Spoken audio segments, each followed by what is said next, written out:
Hello and welcome everyone. I know for a lot of you it's probably some ungodly hour, but we're very excited to be here with Mabula Ground-Hornbill Project. Kyle?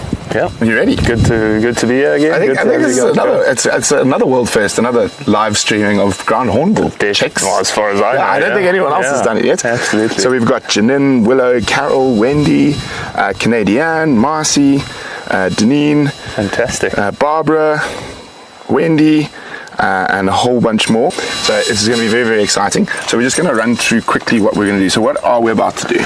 So we were here, what was it, 40 days ago now? Yeah. We weighed and measured the chick, so we're going to do exactly the same thing today. Obviously the chick's going to be a lot bigger than it was last time, so we're going to... Less alien looking, more hornbill looking. Exactly. It's actually going to have feathers this time, which is a good start. So we're just going to take it out, we're going to do some measurements, weigh it. We're going to take some blood, because you can't sex the birds until they're about 2 years old. Oh wow. And so the only way to do it is with blood, so we're going to take some some sexing from the blood, and then the blood also gets sent for some other things, and that's pretty much the gist of it. Once we've done all that, put the chick back, change the camera over, and our camera trap that we have, check batteries, all that stuff. Perfect. And then that's it. So guys, while we're actually with the hornbill, we're going to be very quiet. Yeah. So we're not going to do any questions and stuff. So just keep all your questions for afterwards. So we're going to go and we're going to film what everyone's doing, but we're going to have to be very quiet for the sensitivity of the chick. Yeah, definitely. So not a lot of movement around. Got to keep quiet. But once you guys are finished with your work, we'll move away, and then you guys will be able to ask everyone questions. Yeah. So I'm excited. So cool. Lead the way. Let's do it.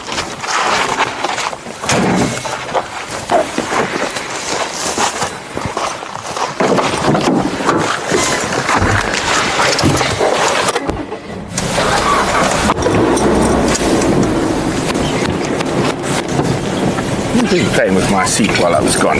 Andrew? The chick's still alive. Okay, so we are in the APNR, which is the Associated Private Nature Reserves. So just because of various different things, we're not going to tell you exactly where we are today. But it is very exciting, very, very, very special to be able to come along to see this really important work. Now, ground hornbills are what we call an indicator species. So an indicator species is something that you associate with a healthy ecosystem, and when things go wrong, they're one of the first animals to sort of disappear. Now, they eat lots of things like rodents and snakes, so if there's bad pesticides being used and all sorts of type of stuff like that, they're one of the first animals to get really badly affected by it. So monitoring ground hornbill populations and health is actually a way of also monitoring the ecosystem as a whole.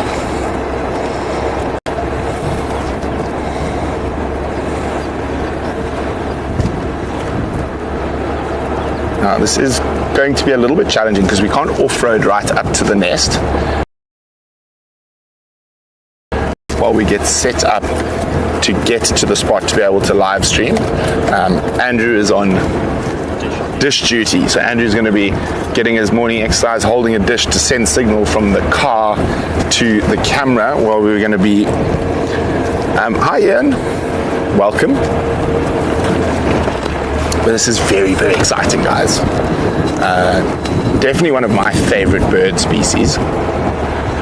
Now, this is not a natural nest. This is one of their man-made nests. And this particular flock has been doing very well. So the nest is going to be coming up on the right here. Hello, Cecilia.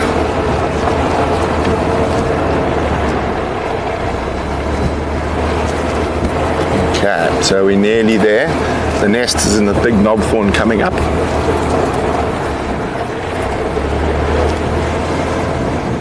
Okay, so we're going to stop here. I'm just going to go get ready to duck.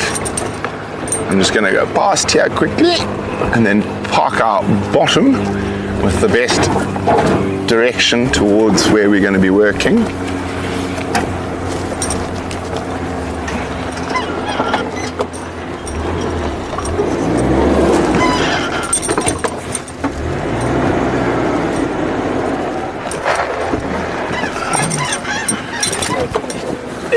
This is as close as we can get, Maddie. Okay, there we go. Okay, from now, we're going to have to be very quiet. Just remember, guys, keep all your questions for a little bit later. That is when we're going to be answering the questions.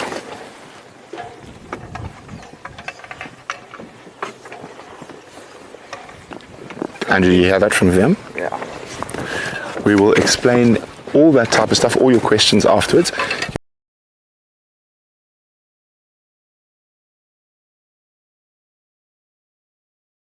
Hello again. There you go.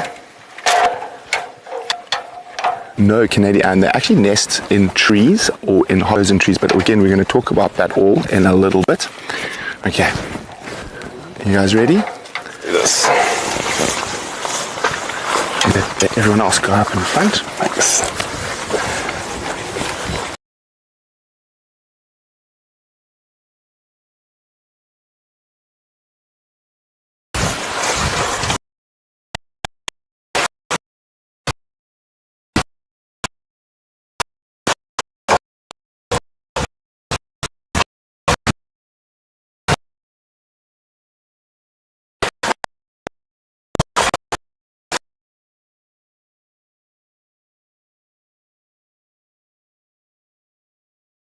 Make our way.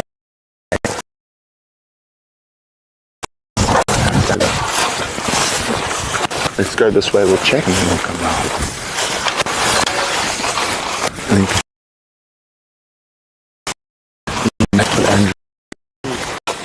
Do you want to sit up here? A little bit more space. Okay. So we're going to work around here. So them how they're looking.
Yeah. Apologies for the intermittent signal. Did I?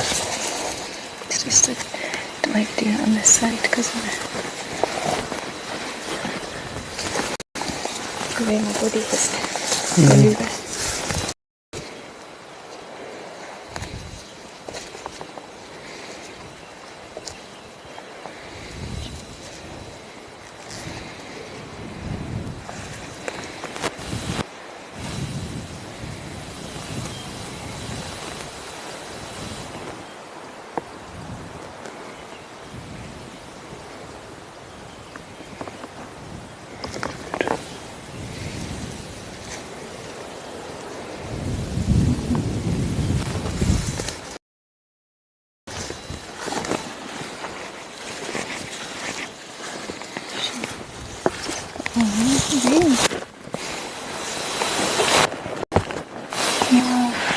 Oh, like I said, I'm not too phased.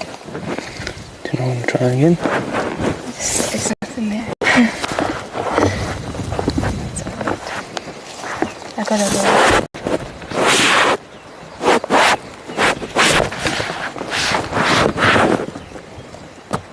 You can see how still and slow I can try and flute it a bit more. everyone's moving, how quietly everyone's working.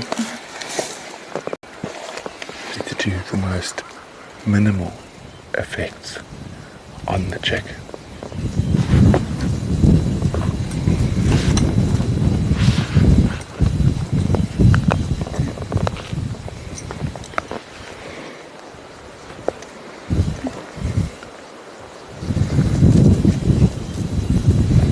And we do have some other animals who are just as curious about what we're doing. I'll show you just now. There's a giraffe who's watching us very intently.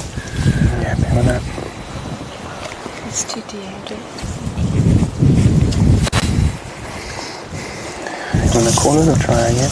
No,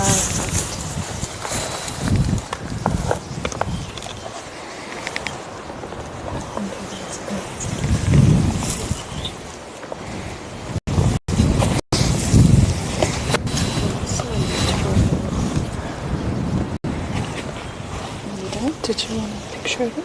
yeah. Is there a lid for the needle in the box? Yeah. That's over. Nope. Yes.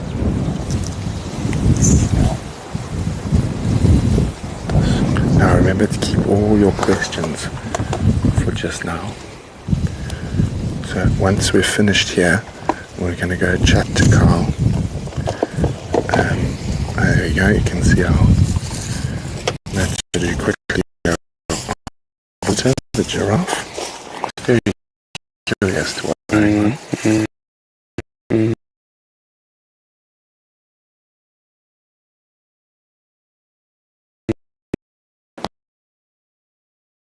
So Carl will explain head covered at all times.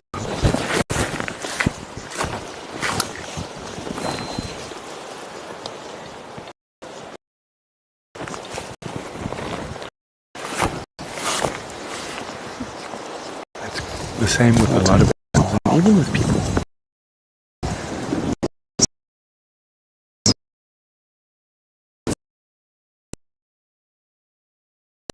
Dark The business. to weigh the chick.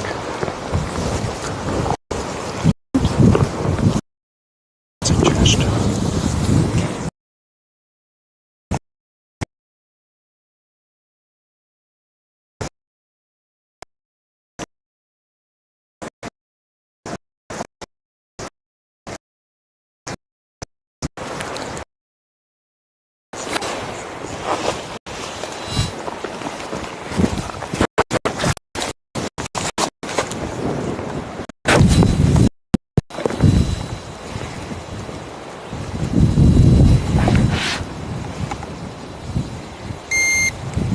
On the dot.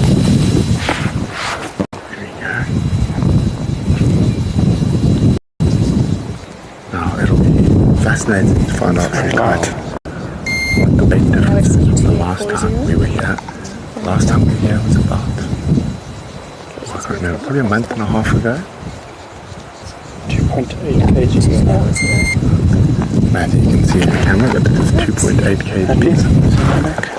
So in pounds, about 6.5 pounds.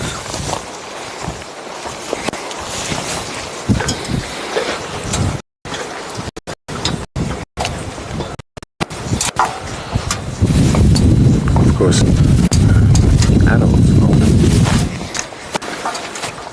bigger bird species we get here.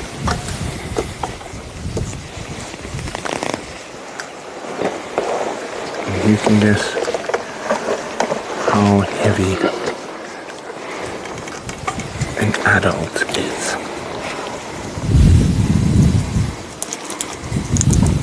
I'll take it in kilograms or pounds.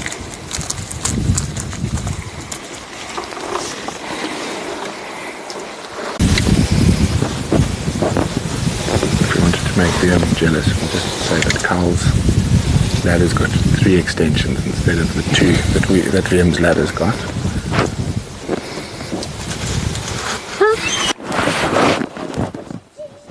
Can you hear it?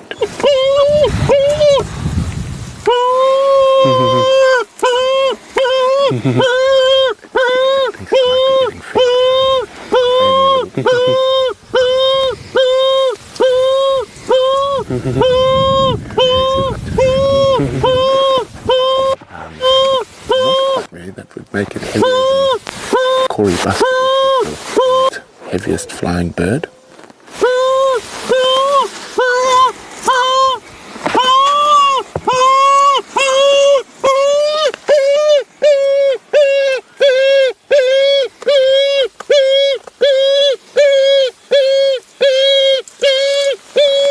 The best way to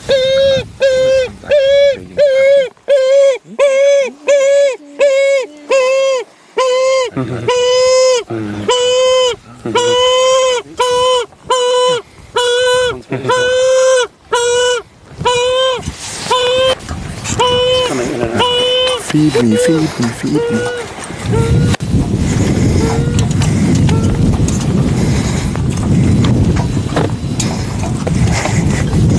It's quite hungry. Quite often, the last time when we were working here, Mom and Dad, we could hear them calling us, but just after we left, they came to make sure that everything was okay.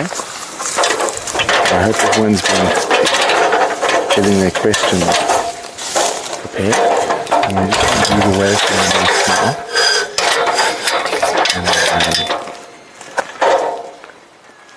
It's very bright and nice.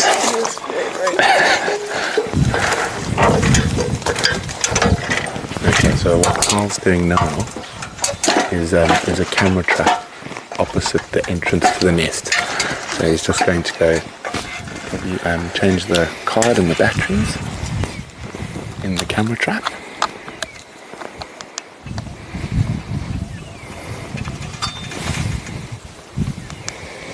Well, I see yes, 1 chick, but there are normally 2 chicks.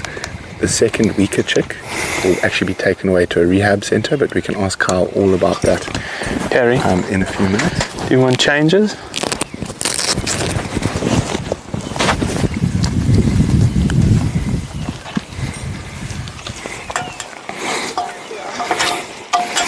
That's still fine. Looks like they're just changing the But I'll double check.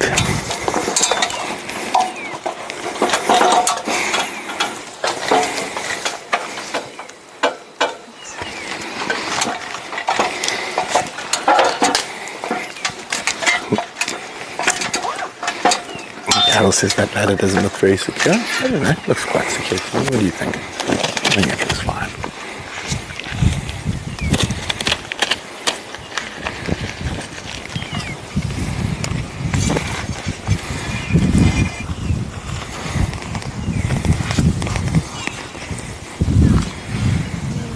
Wendy says, I would not be up that ladder. And I said, can't be scared of heights if you're working with ground hornbills.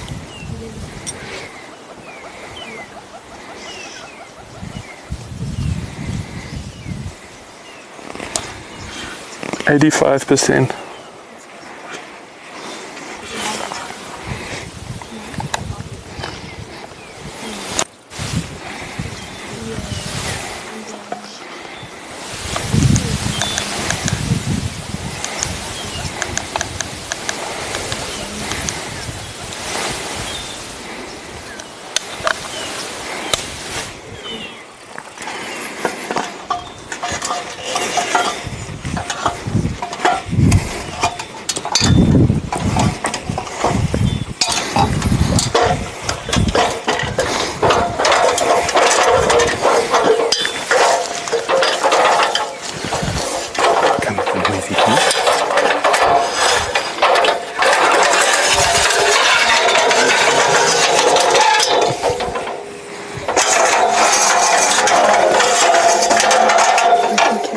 Like a break. That's fine. Thanks.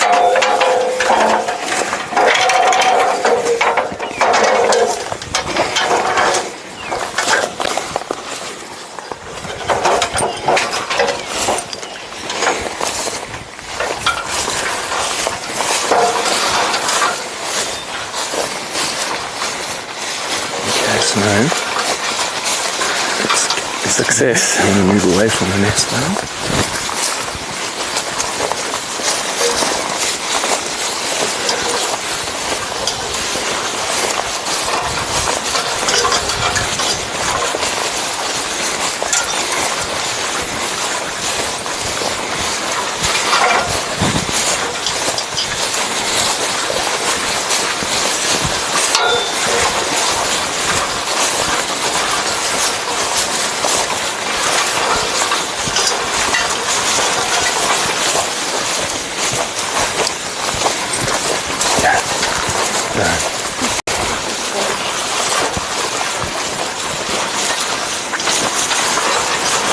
Back up here quickly and we're going to drive away from the nest itself. Just in case the adults are around, I'm going to come back. Yeah.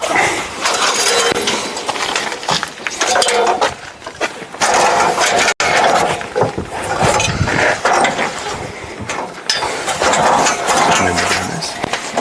We're going to ask Carl all the questions shortly. Once we're just away from the nest site.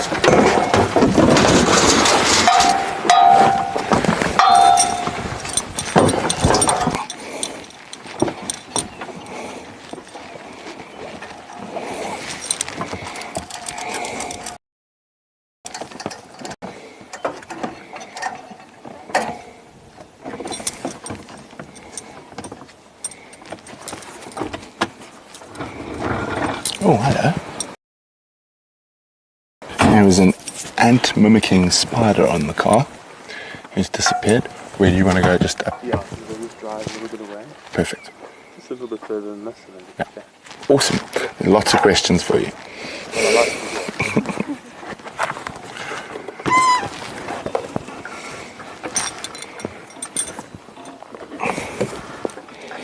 Last time we came with Carl and Indy and everyone to check on, we got visited by elephants as well.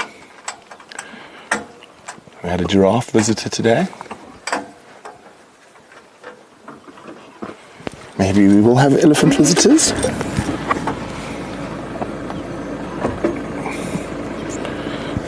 Andrew, how's your arm? So old Andrew's arm getting a bit wobbly. He's being a human tripod. She gives me an idea. Remind me once we... Graham says there mustn't be softies had people carry one for a whole golf day, much heavier ones.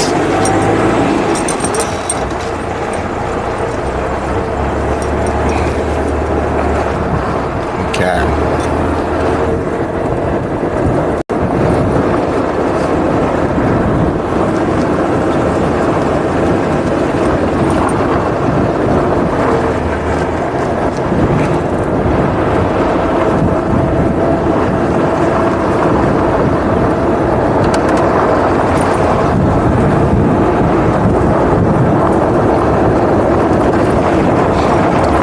Nice and cool today, which has been good, particularly for working on, as you know, with a lot of the stuff you do, any animals.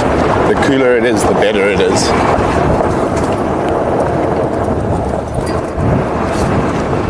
Let's see. No heffalumps around here.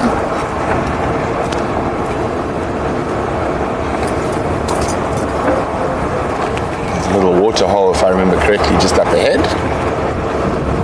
Probably stop around there.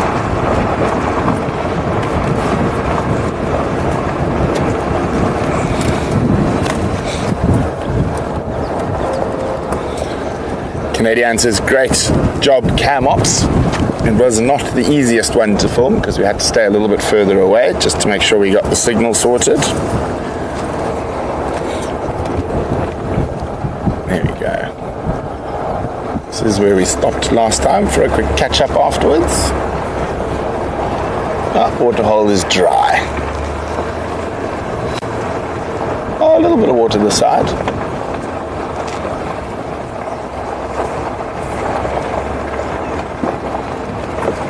Here we go.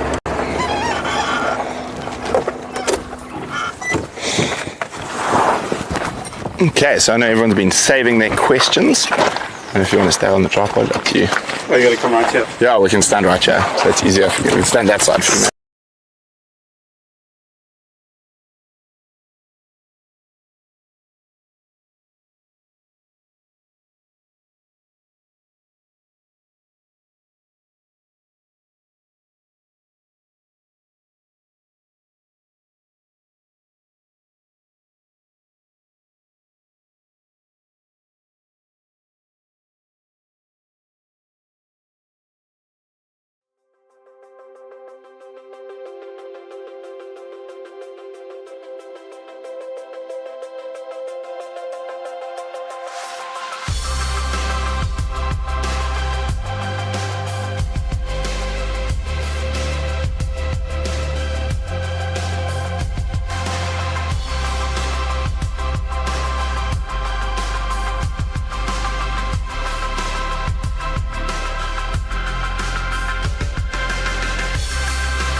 Hey, welcome back everyone. Sorry, we're just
Did he ask me to take it? no when we're off the car. It's some of Yeah. us.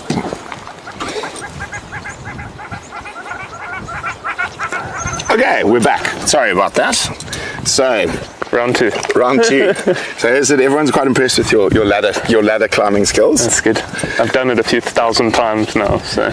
And we did ask everyone at home to try guess what the weight of an adult ground hornbill was, because Matt cheated and zoomed in on your scale so we could see how much this one weighed, which I think was 2 points. It was 2.8 in the end. 2.8. Yeah. So that's just over 6 pounds. Yeah. Yes. Yeah. 6 pounds. Yeah. So we had, Mary said 15 kgs, which is, I think, heavier than a Cory Bustard, which is the heaviest flying bird in the world. Exactly. Janine said 3 kgs. For a small adult, yes. A small adult. Yeah. And a big adult? Big adult, I think the biggest recorded is about 6 kilograms. Oh, wow. Yeah. So that's really big. So 6, I'm trying to do maths again. So that's over 10 pounds, about 14 pounds. Yeah. Quick math. I'm good at this, the conversions for the states, miles and pounds and whatnot. But there's so everyone just says that's a massive bird by any standards. It is. Generally between 4 and 6. I mean, the males are a little bit bigger than the females, so they obviously generally are a bit heavier. But 4 to 6 kilograms is kind of stock standard. And then everyone was asking, is there only one chick? Are there 2 chicks? Yeah, so ground hornbills lay 2 eggs always. Well, not always, most of the time. And they hatch about 5 days apart. But in those 5 days, the first hatch chick grows considerably. So by the time the second chick hatches, the size difference is massive. So the first hatch chick will be about this big, second hatch chick will be about this big, and the bigger chick just outcompetes the smaller one, and the smaller one just invariably dies in the wild. Always. So it doesn't actually, it's not like birds of prey where the firstborn will actually kill the second one? Yeah, it's not siblicide, it's just outcompeted and the chicks actually starve. Okay. Yeah, most of the time. But then the mother eats them, so just goes straight back into the system. But because ground hornbills are threatened throughout their range in Southern Africa, what happens to that second chick now? So for us at Mabula Ground-Hornbill Project, we monitor these birds, and before that second hatch chick dies, so pretty much as it hatches, we come in and we actually take that chick. And we got a specialized rearing facility just for ground hornbills, and there the chick will be kind of put into the system, and it'll be reared for about 80-90 days, which is generally how long they spend in a nest. After that, they'll be put into aviaries with kind of adult birds, and they can learn ground hornbill things. And then after about a year, we artificially form groups again and then release them into areas where they used to occur but have since disappeared. And how do you artificially form a group? Since we've been doing that with wild dogs this week, it's a challenge. It's always a challenge, especially with birds like this. Each individual has their own personality and things like that. So, it's not just a case of, we're going to take this bird and put them together. It's very much you've got to see if they like each other first and don't want to kill each other first. Most of the time with juveniles, they are tolerated a little bit more. But yeah, it's a bit of a challenge. It's kind of trial and error with that stuff. Eh? And then a lot of people are wondering where's mom and dad or the rest of the flock? Yeah, so I mean, the chick spends obviously all its time in the nest, but them being big birds, they don't come to the nest very often, so 2-3 times a day maximum, and they'll only come for 5-10 minutes at a time to feed, and then they pretty much feed and then leave. I mean, you can imagine in an area like this where there are quite a lot of predators, they don't want to be spending too much time attracting attention. Exactly, yeah. So they'll just kind of get in there, get out, and then the chick sits there bored the rest of the day. And then Marcy was wondering, how much stress does doing something like that actually put on the bird? Look, it is stressful, and we follow strict protocols to minimize the stress. I don't know if you could hear with the audio that I've vocalized to the bird. Yes. That calms them down a lot. I don't know if you heard the bird when I put it back in the nest. It was very happy to be in the nest. So that was happy sound? That was happy sound. So when I put it back in the nest, it actually, the drawstring of the bag, it thought it was food. So it was like, He's like, yay! Like trying to eat the food the whole time. So it was very happy. But you can see usually with birds, if they're extremely stressed, they pant heavily, their eyes start to close. But with these chicks, this chick was very calm. But also the fact is that, I mean, they've sort of got used to this to a degree, because this would be the 3rd time or 4th? This will be the 4th time. 4th time. Yes. So, I mean, they have to an extent, but that's over 60 days, so it's very infrequent. So it is stressful, but we're doing as little as we can to get as much information out, if that makes sense. Exactly. Yeah. Mary's wondering, how old exactly was this? This chick was 60 days old. 60 days. On the dot. It was actually very small for 60 days. So when we were here at 20 days ago, it was 200 grams lighter. So it's very light and small.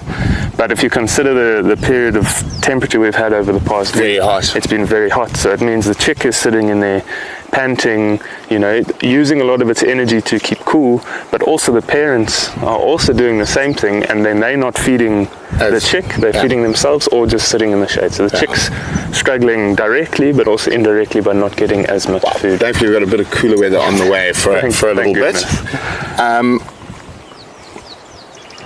Okay. So Carol would like to know about the nests, the man-made nests, because you've got different types of nests. We do, yeah. We've got different, the nests have been an ongoing process that we're trying to develop. This one is an M1 composite nest, a very sturdy, strong nest. We've got research nests that are built specifically for, and we haven't gotten to that stage yet, but for adding equipment to the nest.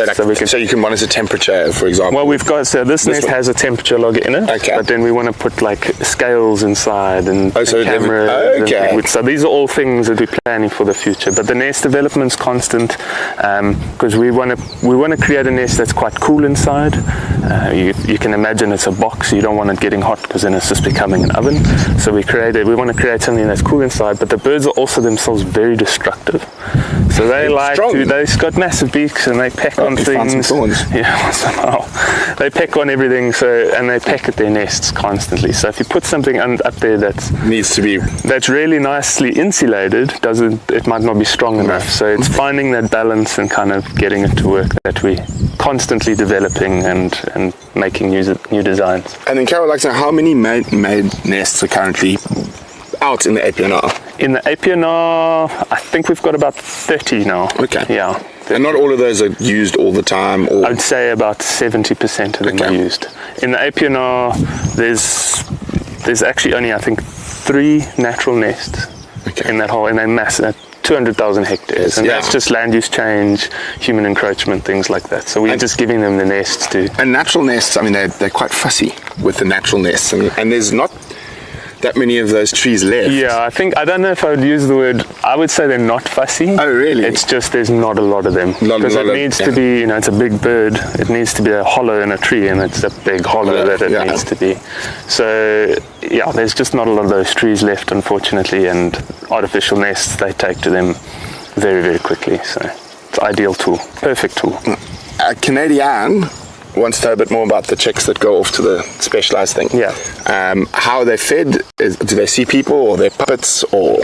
So at this point, they kind of fed. When they're really young, they are born altricial, or they hatch altricial, so they're blind and things. So it's just hand.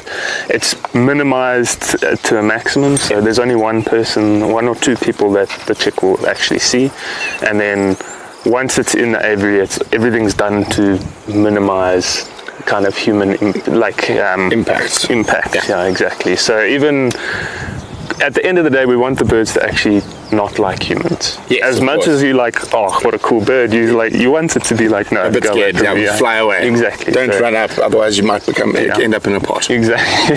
Because we can't reintroduce them if they're habituated to too people. Much, because then you're going to release them and they're just going to come back or break windows or something like that. Yes. That is actually a funny one. In Zululand, we had completely wild birds that loved to destroy a window or two. Oh, they love it. We see their reflection. Exactly, that's it. They just see their reflection. They're very territorial. They see the reflection and they just attack. And obviously, it can be a big issue. Speaking of being attacked, Janine would like to know: have you ever been attacked by an adult while visiting a nest? The parents have, yes. The female, yes. In short, yes. The female, so when they're incubating the eggs, so we've got one female in particular who is very aggressive and has attacked me a few times and bitten me and pecked me and but not once. I've never had a bird come from outside and attack. Oh, so only when they're inside. Only when they're inside of the nest. That makes sense. Yeah. And then Marcy was wondering if you noticed a bird was being neglected, say maybe something happened to the mom or the adults out and they started neglecting a chick like that. Yeah. Would you then also intervene and send it off to well, that's quite a difficult one. No, we wouldn't. We wouldn't because, it's very complicated.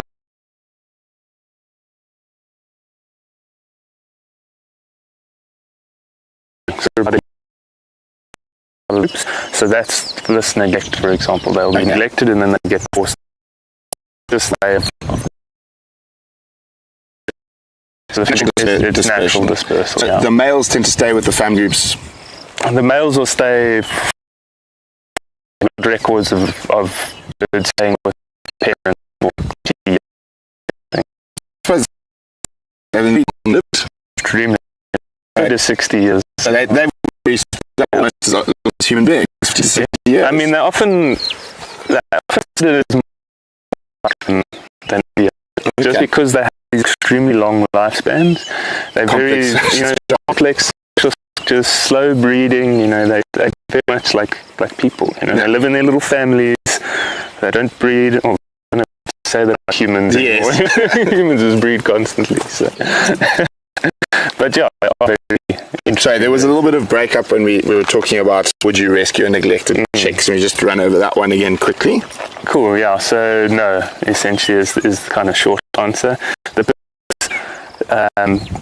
female generally disperse out of the groups about a year, and that's because they are neglected and actually forced out of the group. If we wouldn't actually, in a sense, we would just kind of leave it. The thing is, in groups, this parent group here, they've got a juvenile actually at the moment, and that juvenile will constantly beg from the parents, and the parents will feed or her, so when this chick hatched, now gets neglected because this is priority number one, and then that chick just either learn the ways. Or I was going to say, but I stopped myself. But I just want to say thank you very much. It's before Charles does. Oh, yes. Don't want that. Yes. Of course, our pack members are there.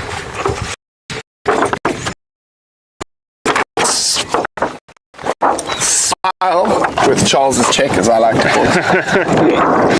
There you go. Yeah.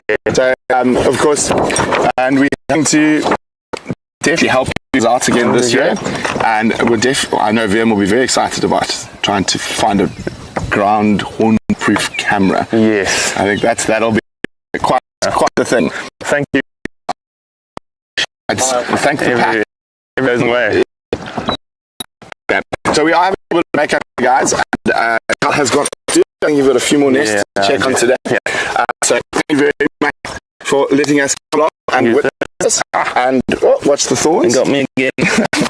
And we will be catching up with Carl throughout the year, so very things and be able to come have a look at a nest that doesn't have one in, or while we're putting up a new nest, have a quick look. But you to the back and soon. Don't forget, for those there is break up. What? You check the. Yeah, I've got a fire. I'm not wiping today. Pass up. Okay, well, if you can, don't forget on the soft free pack safari. But for now, we're gonna love you. And yeah.